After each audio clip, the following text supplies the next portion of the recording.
يا جماعه معلش انا عندي طلب بسيط بس عشان انا بقالي اسبوع مسحول مع الناس دي. يا ريت الناس اللي بتعمل فيديوهات اللي بتطلع تقول لك بصوا الشيوخ بيقولوا ايه، بصوا المتشددين بيقولوا ايه، يا ريت بس في الفيديو قول لنا مين الشيخ.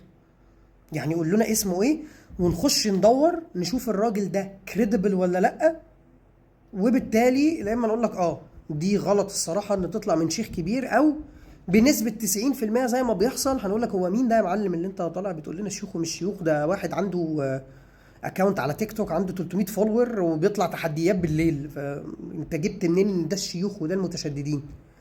بص، فيديوهات الدين وفيديوهات الكوره دول اكتر حاجتين ممكن يجيبوا فيوز، ومعاهم السياسه.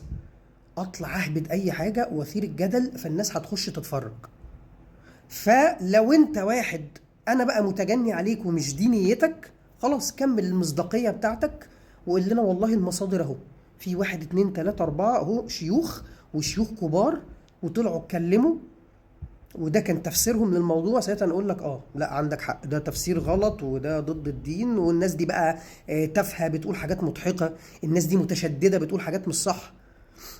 لكن ما تطلعش تلعب على الناس اللي هي عندها مشاكل في التشدد الديني او عندها مشاكل مع رجال الدين، فهو اوتوماتيكلي هيتوقع ان دي حاجه تطلع منهم فهيقوم مصدقك. يعني انا من يومين عملت فيديو عن واحد قال لك السلفيين قالوا ترند الكركم حرام عشان لقوا الناس مبسوطه وعاجبها ولازم يقتلوا الفرحه. طبعا ده مفيش حد عمل كده. ليه بقى فيديو تاني بيقول لك بقى الشيوخ اللي ما سمعتش عن الرفق بالحيوان وما عندهاش رحمه وما عندهاش قلب طالعين بيقولوا ان انت حرام تتبنى قط لونه اسود وتدخله بيتك. طبعا انا اتسحلت ساعتين بقى بدور على كل السوشيال ميديا بلاتفورمز بشوف مين الشيوخ اللي طلع، مفيش.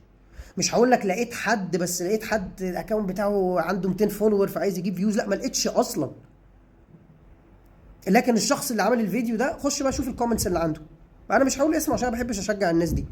الكومنتس كلها ناس ماشيه وراه، مش عشان دخلوا دوروا ولقوا ان هو عنده حق، لا.